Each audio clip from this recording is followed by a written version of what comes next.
Hello दोस्तों, आज की इस नए वीडियो में आप सभी लोगों का स्वागत है। आज की वीडियो में हम बात करेंगे चैप्टर 7 को आज हम पढ़ेंगे। बीएससी फोर्थ सेमेस्टर का क्लास चल रहा है केमिस्ट्री का। ये हमारा मुख्य सब्जेक्ट है केमिस्ट्री का। दो चीज हम पढ़ते हैं केमिस्ट्री में, एक तो डीएसई और एक है डीएससी। सी का मतलब होता है कोर, अपना जो मुख्य सब्जेक्ट है केमिस्ट्री का, जैसे बॉटनी, जूलॉजी, केमिस्ट्री वैसे, राइट ना। तो ये हमारा 7वां चैप्टर है। चैप्टर का नाम क्या है? प्रावस्था साम्य अर्थात फेस इक्विलिब्रियम। क्या होते हैं इसे आज हम देखेंगे। आज के क्लास में इंट्रोडक्शन को देखेंगे और मैं बताना चाहूँगा कि इसके अंतर्गत हमको क्या क्या चीज़ों को पढ़ना है, तो उसको मैं हाईलाइट कर देता हूँ इस पहले वीडियो में, है ना। और कौन कौन से टॉपिक को हमको केयर करना है, ध्यान करना है, इनको हम पहले समझ लें। उसके बाद हम लेक्चर वाइज समझेंगे, ज़्यादा इस पर वीडियो नहीं मिलेंगे, ठीक है। 6 लेक्चर में ये पूरा हमारा कंप्लीट हो जाएगा। और मुख्य रूप से यहाँ आप 5-6 ही टॉपिक पढ़ेंगे, फिर ये हमारा चैप्टर कंप्लीट हो जाएगा। इसके बाद जो अगला चैप्टर आएगा 8, जो हमारा चैप्टर है वो भी बहुत स्पेशल है दोस्तों। तो पूरा वीडियो के लास्ट तक बने रहना। वीडियो अच्छा लगे दोस्तों तो लाइक कमेंट आप जरूर कर दीजिएगा। चैनल में नए आए हो तो चैनल को जाके सब्सक्राइब कर लेना, ठीक है। देखो, सबसे पहले इस चैप्टर जो है हमारे पास फेस इक्विलिब्रियम है ना, तो इनका इंट्रोडक्शन पहले हम समझेंगे। बहुत स्पेशल है, राइट ना। और इस इंट्रोडक्शन में आप बहुत सारे चीज़ों को समझेंगे, इनके क्या क्या जो वर्ड है और क्या क्या इनमें टर्म यूज करेंगे, उन चीज़ों को आप देखेंगे। तो इंट्रोडक्शन पार्ट आप सभी लोगों को समझना पड़ेगा, देखना पड़ेगा, राइट ना। उसके बाद हम पढ़ेंगे यहाँ पर freedom of degree of freedom, स्वतंत्रता की कोटि क्या होती है, इसको भी हम छोटे टॉपिक में कवर कर लेंगे। और इसके बाद हम पढ़ेंगे वाटर सिस्टम अर्थात जल तंत्र क्या होते हैं उनको समझेंगे। सल्फर का तंत्र क्या होते हैं इसको समझेंगे। और ये दोनों के दोनों हमारे पास एक तंत्र इसमें देखने के लिए मिलेगा, अर्थात ये दोनों वन फेस होते हैं, ठीक है। यहाँ पर दो चीज मिले हुए हैं, एक तो हमारे पास लेड मिला है, दूसरा सिल्वर मिला है। तो लेड और सिल्वर के सिस्टम को समझेंगे। अगला है हमारे पास जिंक और मैग्नीशियम के सिस्टम को देखेंगे। और तीसरा है यहाँ पर ferric chloride water system, ferric chloride water system. कुल मिला के यहाँ पर हमको 5 सिस्टम पढ़ना है और 2 हमारा इंट्रोडक्शन पार्ट है। ये इंट्रोडक्शन पार्ट है, नीचे वाला हमारा डिग्री ऑफ फ्रीडम है, तो इनको हम पढ़ेंगे। तो सबसे पहले स्टूडेंट आप थोड़ा सा समझ लीजिए फेस क्या होते हैं, है ना। इसके बारे में मैं और आपको अच्छे से डेफिनेशन बताऊंगा, लेकिन फिलहाल आप लोगों को समझना है फेस जो प्रावस्था होती है वो क्या चीज होते हैं। इनको आप पहले अपने दिमाग में बैठा लीजिए। उसके बाद ये टॉपिक, ये चैप्टर पढ़ते जाएंगे तो आपको हर चीज समझ में जरूर आएगा, 100% आएगा। बट आपको सीक्वेंस से पढ़ना है चीजों को, सीक्वेंस से नहीं पढ़ेंगे तो आपको समझ में नहीं आएगा। तो पहला हमारा एक दिमाग में चलना चाहिए कि फेस जो प्रावस्था होती है वह क्या चीज होती है, राइट ना। तो प्रावस्था को आप पहले समझें कि प्रावस्था होता क्या चीज है भाई।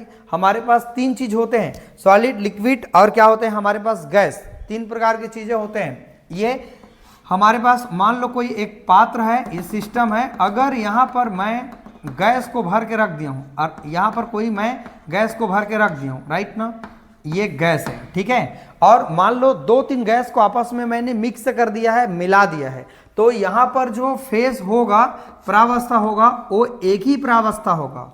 क्यों?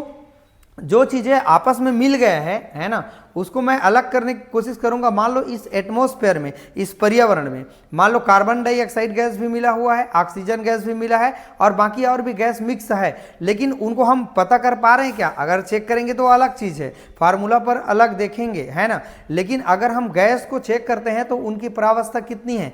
एक ही प्रावस्था है, क्योंकि वो सारे चीज एक में आपस में आके मिल गए हैं। अर्थात ये होमोजीनस सिस्टम हो जाएगा, अर्थात ये सममांगी हो जाएगा। हम कहीं भी चेक करेंगे तो वहां एक दूसरे के साथ ये मिक्स है। तो ये होते हैं स्टूडेंट, हमारे पास एक ही फेस होता है, राइट ना। अब मेरे पास है, मान लीजिए यहां पर इस सिस्टम में, यहां पर मान लीजिए वाटर है। क्या है मेरे पास?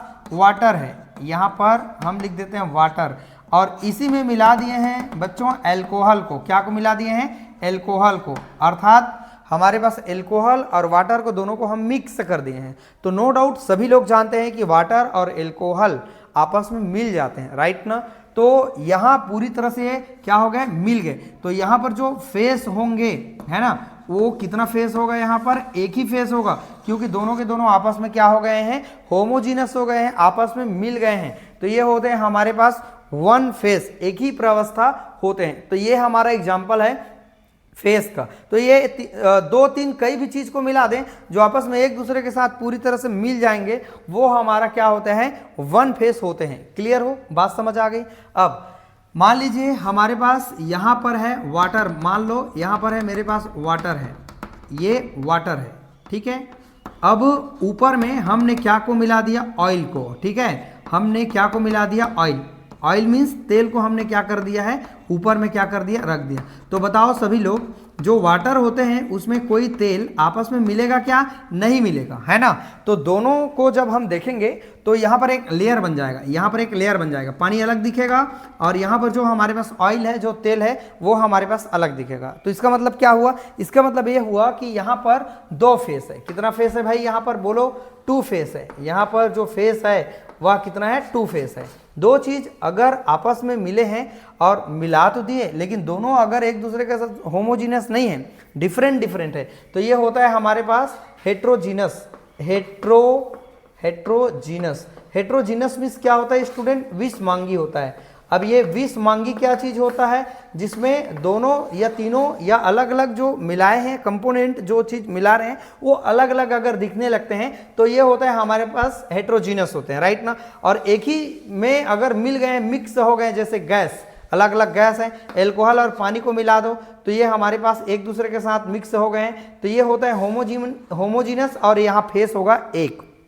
लेकिन यहाँ पर ऑयल है और यहाँ पर मेरे पास वाटर है। अब दोनों के दोनों हम देख पाएंगे कि ये अलग दिखेंगे, पानी अलग दिखेगा, तेल अलग दिखेगा। तो यहाँ पर जो फेस होगा वो कितना फेस होगा, टू फेस होगा। इतना बात सभी लोगों को समझ में आ गया होगा। मान लो स्टूडेंट्स, यहाँ पर मेरे पास कोई भी चीज़ है इस तरीके से, और यहाँ पर मेरे पास कुछ सॉलिड है, यहाँ पर कुछ सॉलिड है, ठीक है। और ऊपर में मेरे पास क्या है, वाटर है, मेरे पास क्या है, वाटर है। तो भी ये हमारे पास अलग अलग फेस होने के कारण क्या होगा, यहाँ पर टू फेस होगा। तो इसका सीधा एक चीज मीनिंग है, जो चीजें आपस में एक दूसरे के साथ मिल गए हैं तो वहां एक ही फेस होगा। लेकिन कई तो चीज ऐसे होते हैं जो आपस में एक दूसरे के साथ नहीं मिक्स होते हैं, मिलते नहीं हैं, तो हमारे पास जो फेस होगा वह अलग अलग फेस होगा। जैसे यहाँ पर पानी हम लिए हैं, वाटर लिए हैं, तो यहाँ पर एक ही प्रवस्था होगा, है ना। या हमारे पास यहाँ पर गैस है तो भी यहाँ पर एक ही फेस होगा, है ना।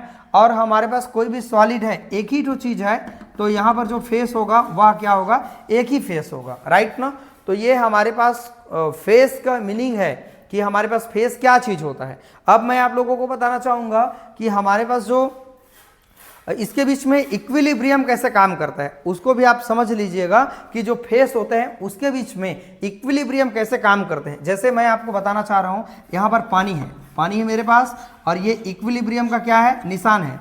और यहाँ पर मेरे पास आइस है, बर्फ है, और यहाँ पर वाटर है। हम लिखेंगे एक्वस मीन्स एक लिक्विड फॉर्म में है, और ये हमारा कौन से फॉर्म में है, सॉलिड फॉर्म में है। तो देखो पानी को जब हम लोग क्या करेंगे, फ्रीजिंग करेंगे, फ्रिज में लेके जाएंगे तो वो बर्फ में कन्वर्ट हो जाएगा।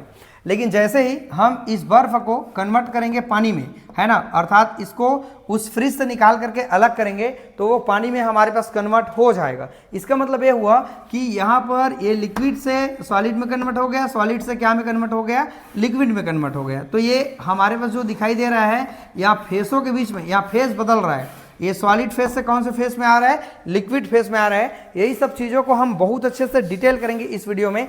मान लो हमारे पास ए है और प्लस बी है, हमने इसको आपस में मिक्स कर दिया और क्या बना लिया, मेरे पास सी डी बना लिया। तो यहाँ एक इक्विलिब्रियम काम कर रहा है, यहाँ पर एक इक्विलिब्रियम काम कर रहा है, साम्य अवस्था काम कर रहा है। ए बी को जब हम मिलाए तो सी डी बना, और सी डी को जब वापस लेके आए तो यहाँ क्या बनता है, हमारे पास ए और बी में कन्वर्ट हो जाता है। तो ये होते हैं हमारे पास इक्विलिब्रियम। इसको आपने और कक्षा अलग टॉपिक में देखा है, इन सारे चीज़ों को मैंने पूरा कवर किया हुआ है। आई होप इतना बातें आप लोगों को समझ में आता है। अब यहाँ पर दो चीज़ देखेंगे, एक तो होमोजीनस और हेट्रोजीनस, दो चीज होते हैं। ये हेट्रोजीनस का मतलब क्या होता है, अलग अलग प्रवस्था होती है, जो आपस में एक दूसरे के साथ नहीं मिलते हैं वो होते हैं हेट्रोजीनस, और एक दूसरे के साथ जैसे मिल जाते हैं तो ये होते हैं होमोजीनस। अगर आप नोट्स बनाना चाह रहे हैं और अगर कॉपी में नोट डाउन कर रहे होंगे तो लिख लेना विषमांगी तंत्र, यहाँ लिख लेना विषमांगी तंत्र वह होता है जिसमें अलग अलग प्रवस्थाएं होती है। और सममांगी तंत्र, सममांगी को इंग्लिश में क्या कहते हैं, होमोजीनस सिस्टम क्या होते हैं, जिसमें जो अलग अलग प्रवस्थाएं होती है वो एक दूसरे के साथ मिक्स रहते हैं, तो उसे हम लोग क्या कहते हैं बच्चों, सममांगी कहते हैं। जैसे जो नमक है अगर हम उनको पानी में मिला दें तो होमोजीनस होगा। क्यों होगा? होमोजीनस का मतलब होता है जो चीज़ हम मिलाए हैं एक दूसरे के साथ में वो समान जगह पर समान रूप से वो मिक्स हो चुके हैं, है ना, तो उसको कहते हैं होमोजीनस। एक चीज़ और आपको बताता हूँ, बहुत अच्छे से समझना इसको। ये मान लो मेरे पास, अच्छा से मीनिंग बता रहा हूँ इसका, समझना होमोजीनियस का। ये मेरे पास मान लो पानी है, इस पानी में मैंने नमक को डाल दिया, NaCl को मैंने क्या कर दिया, डाल दिया। NaCl को जैसे ही मैं डाले स्टूडेंट्स, तो यहाँ पर क्या हो रहा है, जो नमक है वो पानी में पूरी तरह से मिक्स हो गए। अब मिक्स हो गया, घुल गया, तो होमोजीनियस तो है। इसका एक चीज़ और मैं मीनिंग बताता हूँ, चाहे इस पानी में कहीं भी पानी को आप एक बूंद ले करके उनको चखेंगे, अर्थात उनको ट्राई करेंगे, स्वाद लेंगे, तो ये NaCl पूरे पानी में समान मात्रा में वहाँ पर फैला हुआ है, अर्थात मिक्स है, मिला हुआ है, तो ये होता है हमारे पास सममांगी की एक पहचान होता है। तो इन टॉपिकों को हम पढ़ेंगे, पूरा क्लियर करेंगे। स्वतंत्रता की कोटि क्या है, जल तंत्र, ये सारी चीज़ों को हम बारी बारी से समझेंगे। तो आज की वीडियो में स्टूडेंट्स हम बात करेंगे, इनके पूरे इंट्रोडक्शन को पार्ट को देखेंगे, इनका पूरे जो चीज़ें यूज होने वाला है उनको कवर करेंगे, है ना। और इनके बीच हम और पढ़ेंगे घटक क्या होते हैं, फेस का परिभाषा क्या होगा, इसको कौन वैज्ञानिक ने क्या चीज़ दिया था। चलो स्क्रीनशॉट पहले ले लो, ठीक है। नोट्स बना रहे होंगे तो सभी लोगों को ये बात समझ में आएगा बच्चों, क्लियर करते जाएंगे। चलिए आगे बढ़ते हैं। चलिए स्टूडेंट, अब हम लोग समझते हैं कि हमारे पास जो प्रावस्था नियम होता है वह क्या चीज़ होता है, आप इनको पूरा समझें। तो प्रावस्था नियम हम समझेंगे, देखते हैं। इस नियम को सबसे पहले सन 1874 में विलार्ड गिब्स ने दिया था। किसने दिया था? विलार्ड गिब्स ने दिया था। इस नियम को बहुत समय तक कोई ध्यान नहीं दे रहे थे, मान रहे थे कि यह नियम हमारे लिए ज़्यादा एमपी नहीं है, इस नियम को हम अपने जीवन में ज़्यादा लगा नहीं सकते। लेकिन बाद में अलग अलग वैज्ञानिकों ने इनको प्राथमिकता देना स्टार्ट किया, राइट ना। इस नियम के आधार पर हम क्या चीज़ निकाल सकते हैं, किसी भी विषमांगी साम्य पर ताप, दाब और कॉन्सेंट्रेशन, है ना, अर्थात टेम्परेचर, प्रेशर और कॉन्सेंट्रेशन में परिवर्तन होने वाले प्रभाव को हम बदला जा सकता है, प्रभाव को बदला जा सकता है। कोई भी हमारे पास जो सिस्टम होगा विषमांगी हमारे पास साम्य पर ताप, दाब या कॉन्सेंट्रेशन में कोई भी परिवर्तन होने वाले प्रभाव को हम क्या कर सकते हैं, बदल सकते हैं। तो ये इनका इंपॉर्टेंट पार्ट है इंट्रोडक्शन का, ठीक है। प्रावस्था नियम जब भी हमको पूछेगा 2-3 नंबर में तो हम लिखेंगे इस नियम को सबसे पहले सन 1874 में विलार्ड गिब्स ने दिया था। इस नियम को बहुत समय तक ध्यान नहीं दे रहे थे, है ना, और इसका कोई एक्सेप्शन भी नहीं है ना, आपको बता दूं। इस नियम के आधार पर किसी भी विषमांगी साम्य पर ताप, दाब या सांद्रता में परिवर्तन होने वाले इफेक्ट को बदला जा सकता है। यह हमारे पास स्टूडेंट्स प्रावस्था नियम, ये जो हमारे पास प्रावस्था नियम है इनका गणितीय रूप क्या है, F = C - P + 2 है, राइट ना। तो ये क्या है, मैं आपको थोड़ा सा लिख के बताया हूँ। P का मतलब क्या है, हमारे पास फेस है, फेस की संख्या है कि यहाँ पर कितना फेस है। जैसे कि मैंने आपको शुरू में बताया था, पानी का लेयर है, उसके ऊपर में हमने ऑयल को रख दिया, तो वहाँ पर जो फेस होगा वहाँ 2 फेस होगा, राइट ना। अब यहाँ पर स्टूडेंट ये C क्या बता रहा है, घटकों की संख्या को बता रहा है, अर्थात एक कंपोनेंट क्या है। अभी हम इसी वीडियो में ही हम देखेंगे कंपोनेंट क्या चीज होता है। और एफ मतलब क्या है, यहाँ पर फ्रीडम ऑफ ऑर्डर है, स्वतंत्रता की कोटि है। ये भी हम चीज देखेंगे कि यहाँ पर जो फ्रीडम क्या है, स्वतंत्रता की कोटि क्या है, उनको हम देखेंगे। तो यहाँ पर P, C और F को आप छोटे छोटे टर्म्स को जब आप जानेंगे नहीं तो आगे हम इस लेक्चर में बाकी चीज को नहीं समझ पाएंगे। तो सबसे पहले हम लोग ये सभी चीज को समझेंगे। प्रावस्था की संख्या क्या है, C क्या है, F क्या है, तो ये बातें समझ जब आ जाएगा तो बाकी चीजें आपको पढ़ने में तकलीफ नहीं होगी, राइट ना। चलो अब यहाँ पर प्रावस्था को थोड़ा से परिभाषा के रूप में मैं समझाना चाहूंगा। देखो यहाँ पर अवस्था एक चीज होती है, अब यहाँ पर एक और चीज होती है हमारे पास फेस। अब फेस क्या है, दोनों चीज लिक्विड लिक्विड है जरूर। देखो जैसे कि हम अवस्था कहें, अवस्था तो सॉलिड, लिक्विड और क्या होते हैं हमारे पास, गैस होते हैं। ये अवस्था थोड़ी सी अलग चीज है, और फेस यहाँ पर थोड़ी सी अलग चीज है। जैसे लिक्विड लिक्विड के बीच में 2 फेस हो सकता है, आप समझना, ध्यान करते जाओ। देखो मेरा जो तरीका है बताने का, मैं आपको बेसिक चीजें को भी बताते जाऊंगा, राइट ना। जैसे अवस्था है सॉलिड, लिक्विड और गैस। जैसे ये मेरे पास H2O है, यहाँ पर जो फार्मूला है H2O ही है, लेकिन यहाँ पर ये सॉलिड के फॉर्म में भी मिलते हैं, लिक्विड के फॉर्म में भी मिलते हैं और गैस यहाँ पर जो स्टेट है वो एक अलग चीज़ है। लेकिन यहाँ पर मैं फेस की बात कर रहा हूँ। देखो यहाँ पर ये लिक्विड है, मान लीजिए मेरे पास यहाँ पानी है, मान लो यहाँ पर पानी है और यहाँ पर क्या है, मेरे पास तेल है, ऑयल है। तो यहाँ पर बताओ फेस तो इनका दो फेस हो गया, पानी है और तेल है, यह दोनों अलग अलग फेस है। लेकिन यहाँ पर जो अवस्था है वो तो हमारा दोनों के दोनों लिक्विड है ना, तो जरूरी नहीं कि हमारे पास जो पानी और जो तेल है वो एक ही फेस है, ये अलग अलग हमारे पास होते हैं। तो फेस अलग चीज़ है और यहाँ पर जो स्टेट बता रहे हैं वो अलग चीज़ है। बात समझ आ रही क्या? स्टेट मतलब ये लिक्विड फेस में है, दोनों के दोनों लिक्विड है, पानी भी लिक्विड होता है और यहाँ पर तेल भी दोनों के दोनों लिक्विड फॉर्म में है। लेकिन यहाँ पर फेस को चेक करेंगे तो दोनों आपस में एक दूसरे के साथ मिक्स नहीं हो सकता, दोनों के बीच में एक लेयर बन जाएगा। तो ये हमारे पास दो अलग अलग फेस देखने के लिए मिलेगा। तो चलो परिभाषा समझते हैं। फेस क्या होता है?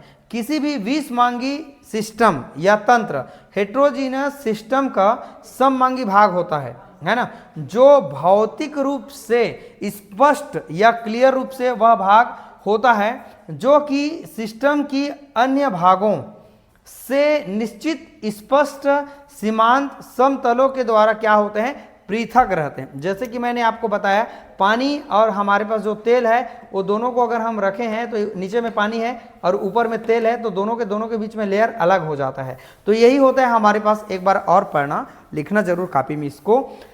किसी विषमांगी निकाय का सममांगी भाग होता है, यहाँ लिखना जो प्रावस्था, यहाँ एक वर्ड डाल लेना, प्रावस्था। प्रावस्था, प्रावस्था किसी भी विषमांगी निकाय का सममांगी भाग होता है जो भौतिक रूप से क्या होते हैं, स्पष्ट सुस्पष्ट भाग होता है, अलग अलग होते हैं, जो कि तंत्र की अन्य भागों से निश्चित स्पष्ट सीमक, सीमक मतलब एक लिमिटेशन है ना, समतलों के द्वारा क्या होता है, पृथक होता है, अर्थात अलग होते हैं।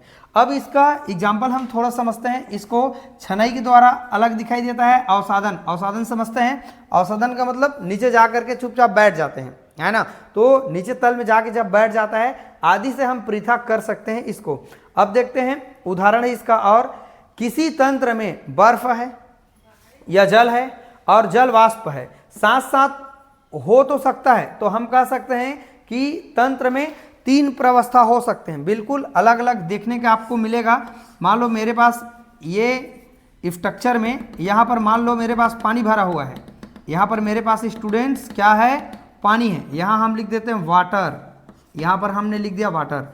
अब इसके ऊपर में हमने भर के रख दिया किसको, बर्फ को, क्या को भाई, बर्फ है हमारे पास, इसके ऊपर में हम बर्फ मतलब आइस को हमने रख दिया है, राइट।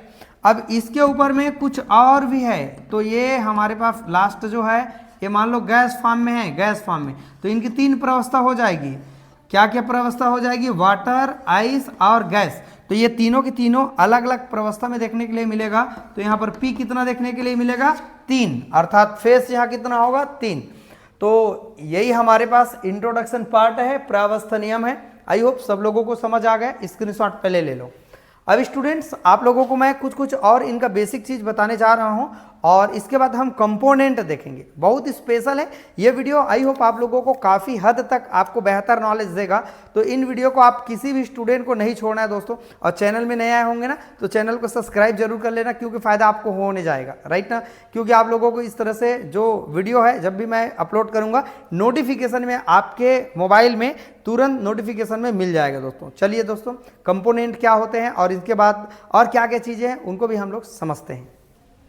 चलिए स्टूडेंट, थोड़ा सा और हम लोग एग्जाम्पल को और समझने की कोशिश करते हैं कि आखिरकार जो फेस होते हैं वो क्या क्या चीज़ों को और लेकर के चलते हैं। ये सब चीज़ अगर आप कवर कर लेते हैं तो आपको और आगे जो टॉपिक मिलेगा वहाँ पढ़ने में आपको दिक्कत नहीं होगी। तो ये सब चीज़ों को आप लोगों को जानना बहुत ज़्यादा IMP है ना। देखो, किसी भी तंत्र में एक से अधिक प्रावस्था हो सकती है। हम जानते हैं कि कोई भी हमारे पास सिस्टम है वहाँ एक से ज़्यादा हमारे पास फेस हो सकते हैं। देखो पहला क्या है, वह सिस्टम जिसमें केवल द्रव अवस्था में जल है तो एक ही प्रावस्था होगा, अर्थात P बराबर क्या लिखेंगे हम लोग, 1 लिखेंगे। एक ही प्रावस्था वहाँ पर है तो वहाँ पर क्या होगा, P बराबर 1 होगा। वह तंत्र जिसमें वाष्प भी है और जल भी है, तो दो चीज़ है वहाँ, तो 2 प्रावस्था होगा, अर्थात P बराबर क्या होगा, 2 होगा, मतलब फेस है यहाँ पर। और तीसरा क्या है, वह सिस्टम जिसमें वाष्प भी है, जल भी है और ठोस अर्थात बर्फ है। तीन चीज है, तो तीन प्रावस्थाएं होगी, अर्थात P बराबर क्या होगा, 3 होगा। और चौथा है गैस पूर्णतः क्या होता है, मिश्रणीय होते हैं और एक ही प्रावस्था में होता है, अर्थात P बराबर क्या होगा, यहां पर 1 होगा। अर्थात यहां देखो ये NH4Cl है अगर गैस के फॉर्म में है, और NH3 यहां कन्वर्ट हो गया गैस में, और यहां पर हो गया HCl। अर्थात जब हम लोग अमोनियम क्लोराइड को, इसका नाम है अमोनियम क्लोराइड, जब उसको हम साम्य अवस्था पर लेके जाएंगे तो यहां अमोनिया गैस बनेगा और HCl गैस बनेगा, अर्थात हाइड्रोक्लोरिक एसिड गैस बनेगा। तो यहां पर जो दिखाई देगा तीनों के तीनों क्या होगा, गैस होगा। अर्थात ये होमोजीनस है, पूर्णतः क्या होते हैं, मिश्रणीय होते हैं। तो ये क्या होगा, हमारे पास होमोजीनस होगा। और इसी का एक और एग्जांपल है इसी का सेम, देखो यहां पर देखो अमोनियम क्लोराइड यहां सॉलिड फेस में है और यहां पर जो अमोनिया बन रहा है और HCl बन रहा है, तो यहां पर कुल मिला के दो प्रावस्था हो गया। एक हमारे पास दोनों के मध्य में साम्य अवस्था में दो चीज आपको देखने के लिए मिलेगा, एक तो NH4Cl ये सॉलिड फेस में है और यहां पर जो अमोनिया और HCl है ये हमारा गैस फेस में है। तो यहां पर दो फेस आपको देखने के लिए मिल रहा है। यहां पर देखो कैल्शियम कार्बोनेट है, CaCO3 है, ये हमारे पास साम्य अवस्था के दोनों के बीच में दो फेस है ना। क्या क्या चीज है, देखो एक CaCO3 ये हमारा सॉलिड फेस है ना, और ये कैल्शियम ऑक्साइड ये भी सॉलिड फेस है, और यहाँ पर जो कार्बन डाइऑक्साइड गैस बन रहा है ये हमारा गैस फेस है। ठीक है, तो यहाँ पर तीन तरीके से दिखाई दे रहे हैं, ठोस है और यहाँ पर क्या है, गैस है। लेकिन यहाँ दो ही प्रावस्था दिखाई दे रहा है। यहाँ पर इक्विलिब्रियम में अगर चेक करें तो सॉलिड और गैस दो प्रावस्था आपको दिखाई दे रहा है। आई होप आप लोगों को इतना बात समझ आ गया। चलो स्क्रीनशॉट ले लो फटाफट। अब स्टूडेंट हम एक बात करें, इसका कुछ और एग्जाम्पल है। जैसे यहाँ पर पानी है और यहाँ पर एल्कोहल है, तो यहाँ पर कौन सा फेस है बताओ। शुरू में मैंने आपको बताया था दोनों को हमने क्या कर दिया, आपस में मिक्स कर दिया। तो मिक्स करने के बाद स्टूडेंट्स हमारे पास होगा क्या, मिक्स करने के बाद हमारे पास यहाँ पर एक ही फेस दिखाई देगा, क्योंकि ये आपस में मिश्रणीय होते हैं, मिश्रण बना लेते हैं। ठीक है, तो चलो अब हम लोग समझते हैं कि घटक क्या चीज होते हैं। इसको भी आप समझ लीजिएगा कि हमारे पास जो सी होते हैं, सी मतलब कंपोनेंट क्या चीज होते हैं, इसको भी हम समझते हैं। ये सब चीज जब आप लोगों से अच्छा कवर हो जाएगा तो जो हम वाटर सिस्टम पढ़ेंगे, सल्फर सिस्टम पढ़ेंगे, लेड सिस्टम पढ़ेंगे, सारा चीज कवर होने लगेगा, राइट ना। तो चलिए आप सब लोग इसको स्क्रीनशॉट पहले ले लो, राइट। तो चलो अब हम समझते हैं कि कंपोनेंट का परिभाषा क्या होगा और उनके अंतर्गत क्या क्या चीज आते हैं, इनको हम समझते हैं। इंट्रोडक्शन पार्ट कैसा लग रहा है मुझे कमेंट करके एक बार जरूर बताना कि इस तरह से चीज़ें जब आप पढ़ते जाते हैं। देखो मैं दो चीज़ ध्यान रखता हूँ, एक तो हमको पेपर को भी ध्यान रखना है, दूसरा हमारे बेसिक चीज़ को भी ध्यान रखना है। मैं बेसिक को भी बताते जाता हूँ और साथ में भी जो एग्जाम है उनको भी लेकर के चलता हूँ। ऐसा नहीं कि पूरा बेसिक पढ़ाते जा रहा हूँ और सिलेबस कवर हो गई नहीं और उन चीज़ों को हम पढ़ेंगे तो कोई अर्थ भी नहीं निकलेगा, है ना। तो हम बेसिक को भी कवर करते जाएंगे और साथ में जो एग्जाम पर जो टॉपिक IMP है उनको भी हम कवर करेंगे। चलिए दोस्तों हम लोग आगे बढ़ते हैं। चलिए स्टूडेंट अब हम लोग फाइनली कंपोनेंट क्या होते हैं उसको भी समझते हैं कि घटक आखिरकार क्या चीज होता है, इसको भी आप सभी लोगों को जानना चाहिए, राइट ना। और बहुत स्पेशल है, मैं आपको बहुत अच्छे ढंग से बताऊंगा कि आप इनको कैसे याद करेंगे, और मैं वही चीज को लिखा हूं जो आपके लिए काम का है और जो काम का नहीं है उनको मैं छोड़ दिया हूं। देखो सबसे पहले परिभाषा समझो, स्वतंत्र रूप से परिवर्तनशील अवयव कि वह छोटी से छोटी संख्या होती है जिसकी सहायता से, है ना, तंत्र में उपस्थित प्रत्येक प्रावस्था के संगठन को सीधे या एक समीकरण की सहायता से दर्शाया जा सकता है, उसे हम लोग घटक कहते हैं। अब जैसे मैं आपको एग्जांपल दूंगा तो आप सब चीज क्लियर कर पाएंगे। जैसे हमारे पास एक वाटर का सिस्टम होता है, जल तंत्र होता है, जिसको हम देखें तो यहाँ पर बर्फ आपको मिलेगा, बर्फ को कन्वर्ट करेंगे जल में, जल को कन्वर्ट कर सकते हैं वाष्प में, अर्थात आइस, वाटर, और ये क्या हो जाएगा हमारे पास, वाष्प हो जाएगा, वेपर हो जाएगा। ये हमारा सॉलिड फेस होता है, ये हमारा लिक्विड फेस होता है, और ये हमारा क्या फेस होता है, गैस फेस होता है। हम एक चीज समझ पा रहे हैं कि इसमें तीन प्रावस्था है, सॉलिड, लिक्विड और ये है हमारे पास गैस। तीनों को अगर हम कोई कंटेनर में या कोई बर्तन में या कोई पात्र में अगर रखेंगे तो तीनों का जो फेस होगा वो हमको अलग अलग दिखाई देने लगेगा। तो हम कह सकते हैं कि यहाँ पर तीन प्रावस्था मिलेगा, परंतु हम इनके कंपोनेंट को अगर चेक करें जिससे ये मिल करके बना है तो यहाँ पर हम देख पाएंगे कि तीनों कि जो प्रावस्थाओं का जो संगठन है वह क्या है हमारे पास स्टूडेंट, एक ही है, उसका नाम है हमारे पास H2O है, राइट ना।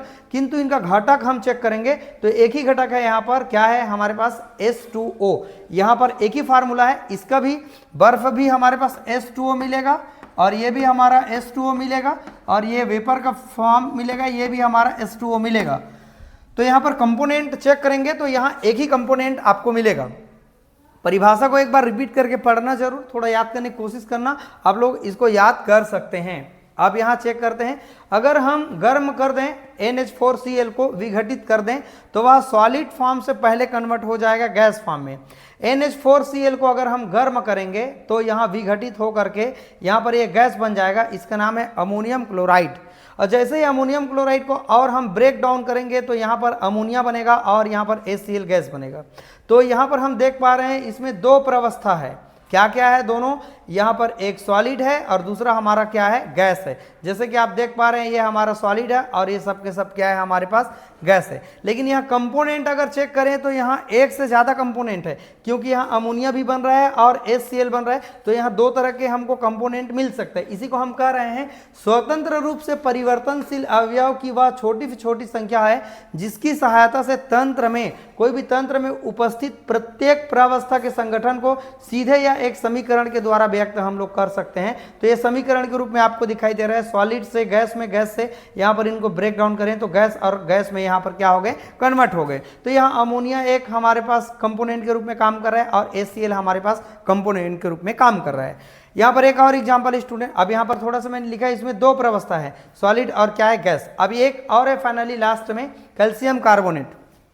कैल्शियम कार्बोनेट को जब हम इक्विलिब्रियम फॉर्म में लेके जाएंगे तो यहाँ पर ये सॉलिड है और सॉलिड जब ब्रेक डाउन यहाँ हो रहा है तो यहाँ पर CaO ये सॉलिड के फॉर्म में चला गया, कैल्शियम ऑक्साइड बन गया और फाइनली यहाँ पर कार्बन डाइऑक्साइड गैस के फॉर्म में क्या हो रहा है, रिलीज हो रहा है। तो यहाँ पर हम देख पा रहे हैं कि ये सॉलिड है, ये भी सॉलिड है और ये क्या है हमारे पास गैस है। तो यहाँ भी अलग अलग कंपोनेंट है, CaO और कार्बन डाइऑक्साइड, और यही हमारे पास मुख्य रूप से अवयव होते हैं जिनको हमने ब्रेक डाउन किया तो CaO और CO2 बना। तो यही है हमारे पास इसके अलग अलग कंपोनेंट। ये चीज आप लोग सब लोग कवर कर पाए कि कंपोनेंट क्या चीज होता है। अब इतना चीज अगर आप समझ लेते हैं स्टूडेंट तो और जब भी आप क्लास अटेंड करते जाएंगे तो आपको पूरा चीज समझ में आएगा। तो आज के वीडियो में दोस्तों हमने समझा कि हमारे पास जो फेस इक्विलिब्रियम होते हैं, देखो सब लोग काम कर रहे हैं यहाँ पर इक्विलिब्रियम के ऊपर, यहाँ उत्क्रमणीय अवस्था काम कर रहा है, सब लोग जानते हैं, या एक इक्विलिब्रियम फॉर्म को बता रहे, राइट ना।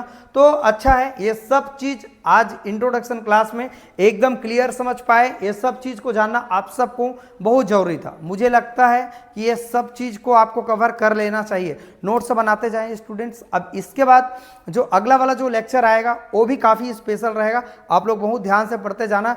अब हमारे पास समय नहीं है भाई, बहुत कम समय है, मुश्किल से आपके पास 1.5 से 2 महीना के समय है, इसके बाद और आपके पास समय नहीं है। तो समय को आप लोगों को ध्यान में रखना है, जो समय के साथ साथ चलेगा वो सब चीज़ कवर कर पाएगा, है ना। जो स्टूडेंट समय के साथ नहीं चलेगा वो बहुत ज़्यादा पिछड़ जाएगा और बाद में रोएगा। रोने से अच्छा है मेहनत करो, कंटिन्यू करो। अगर गर्मी का टाइम आपको लग रहा है, बहुत ज़्यादा गर्मी लग रहा है, तो आप कोशिश करें कि आप 4:30 बजे उठें या फिर 5 बजे उठी जाएं। 4:30 में तो डन कर लो, उठना ही उठना है, राइट ना। और 11 बजे आपको सो जाना है, 10:30 11 बजे के बीच में आप लोगों को सो जाना है, 11 बजे तक सो जाओ, है ना। और यहाँ पर 4:30 5 बजे के बीच में आप जग जाओ, अभी परीक्षा का टाइम है इसलिए 5 घंटा 6 घंटा सो अभी, है ना। अगर आपको लगता है कि मुझे और ज़्यादा सोना चाहिए तो यहाँ 10 बजे सो जाओ, ठीक है ना। और यहाँ जल्दी उठ रहे हो तो जल्दी सो जाओ, और लेट में अगर उठोगे 5-6 बजे उठोगे तो लेट में आप सोएंगे। लेकिन किसी भी तरह से आप लोगों को मैनेज करना पड़ेगा। जो भी विद्यार्थी आगे बढ़े हैं जीवन में, नो डाउट उन्होंने संघर्ष किया है, मेहनत किया है ना, परिश्रम किया है, तब जाके उनको इतने सारे चीज़ नॉलेज मिला है। तो सबसे इंपॉर्टेंट चीज़ है हमारे पास स्टूडेंट्स टाइम, इनको आप अच्छे से पकड़ के रखो।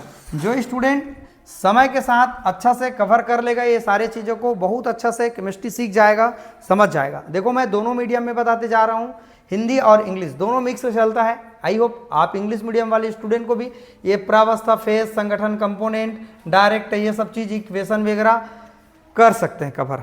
आई होप सब लोगों को आज की वीडियो में कुछ सीखने के लिए मिला होगा, विश्वास है। आपके जो भी दोस्त यार हैं उन लोगों को चैनल को भाई शेयर कर देना, राइट ना। और अच्छा लगे वीडियो तो लाइक कमेंट आप जरूर कर देना, ठीक है दोस्तों। चलिए आज की वीडियो में इतना ही। वीडियो को वॉच करने के लिए थैंक यू सो मच।